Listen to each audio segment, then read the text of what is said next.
Hello friends, I'm Sydney Mommy, bringing you easy, healthy and traditional recipes which also taste great.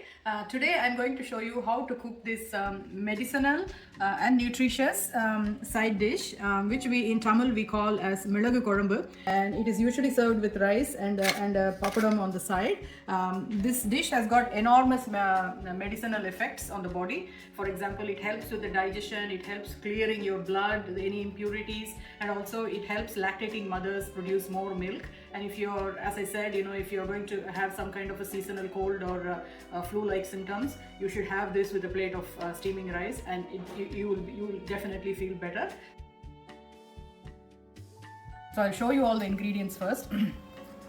I've got these dals. This is the chana dal, about 1 tablespoon, and around the same or slightly less quantity of tur dal. And then I've got the urad dal, 1 teaspoon, and then half a teaspoon of fenugreek seeds. And then I've got 2 tablespoons of coriander seeds. And milagu, this is the main star of the show. And so I've got about 1 tablespoon of it, and 1 tablespoon of jeeragam or cumin seeds. And then this is for extra, in case this is not enough, I've just added 1 dried chilies. This is up to your taste. And then I've got a good chunk of garlic pods. I only get this big variety here in Sydney. If you get the small one, it will taste even better. I'll be using some of it for grinding, and some of it I will just cook like this. And then of course the curry leaves, which has got very good digestive properties. It makes your hair grow, nails, and all sorts of vitamins. It's really good to eat this every day in the morning. Raw curry leaves, young tender ones, maybe about 5 or 6 a day. So I'm going to grind some of it, and then the rest I'll just put in as like a seasoning. So the first step would be to dry grind everything. Okay, all of this parapu and all of this dry grind, including the tamarind will be the tamarind. Of course, I didn't mention it. It's about 25 grams of tamarind. So we are going to fry this as well, and then we are going to soak it in water for a good half an hour to an hour.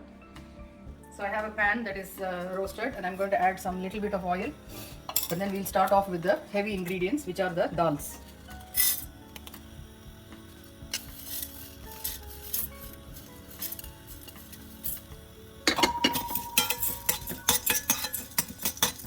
They are kind of half done. I'm putting the urad dal and the fenugreek seeds.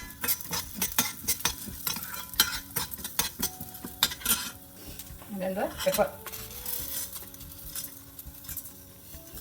Okay, I'll put the cumin seeds in as well. Because they are all having different densities, you always have to put the denser ones first so that you don't burn the lighter ones. And this pepper is quite dense. And the coriander seeds.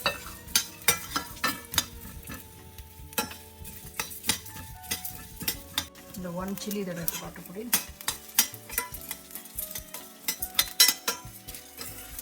The spiciness of the dish should come mainly from the pepper. So it's always better to add more pepper and less of the red chilies, because pepper has got the cooling effect on the body, whereas the dried red chili is going to make your body hot. Up until the 16th century, in southern India at least, we didn't even know about red chilies. We only ever used pepper for our cooking. It's only after the arrival of the Portuguese and they brought the chilies, India was introduced to that.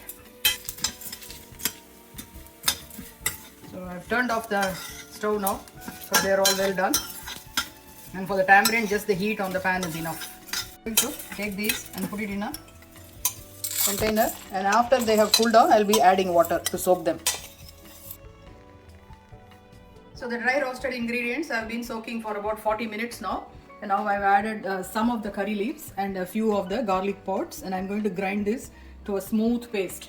So I have the mud pot, the earthenware pot on the stove, and I'm going to use gingerly oil or sesame oil for this. The reason I'm using the earthenware pot is this particular dish has to be slow cooked. It cannot be done quickly or cooked in a hurry. These are the sort of dishes which were done in the olden days with a slow pot, like actually they had those wood fired. They used wood fired stoves to cook this very slowly. So that preserves the nutrients. So that's why I'm trying to mimic that by using an earthenware pot, but I'm using a normal stove. So I'm adding the gingerly oil. Gingerly oil is also very good for health. In Tamil it is called as nalla ennai, which is good oil is what we call it. So its health benefits are so much. Its cooling effect, it fixes all the stomach issues. It makes you feel good when you have this. You don't have any of the bad side effects of having a very oily meal with this. So about a teaspoon of mustard seeds there. So that's the mustard spluttering. So I'm going to add the asafoetida powder now.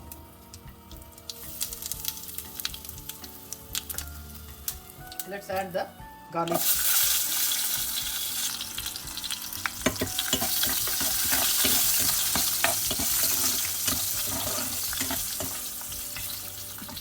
Turmeric powder.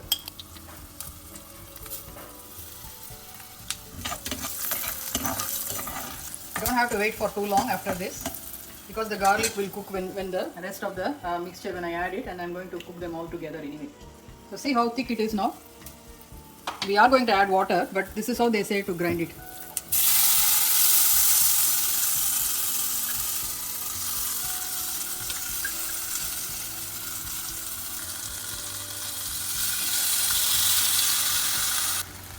Okay, I'm going to add a bit more water.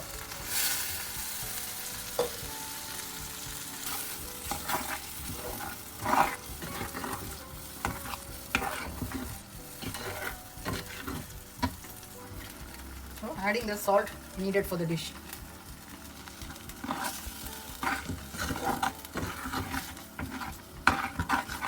So we are going to cook this in slow fire for, I would say, at least half an hour.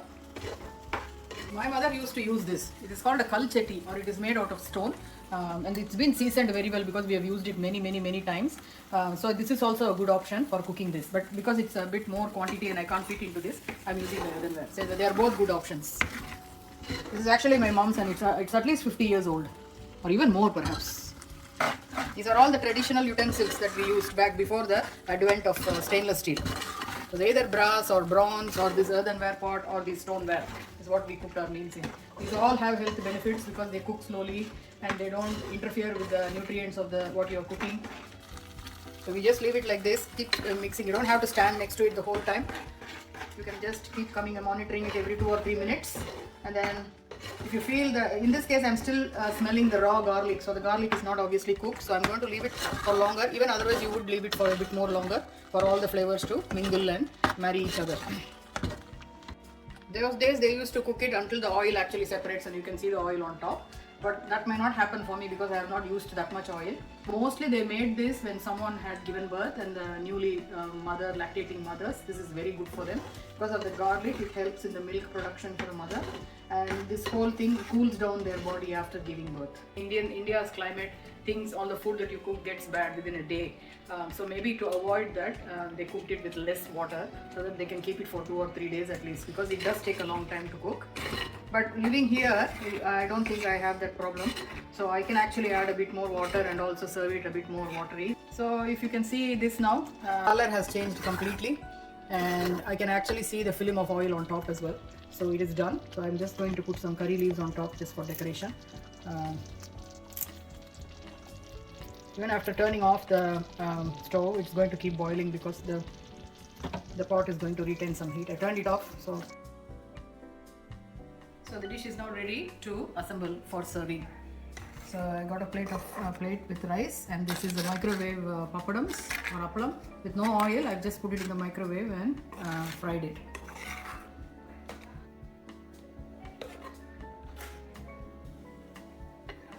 Just adding a dollop of ghee.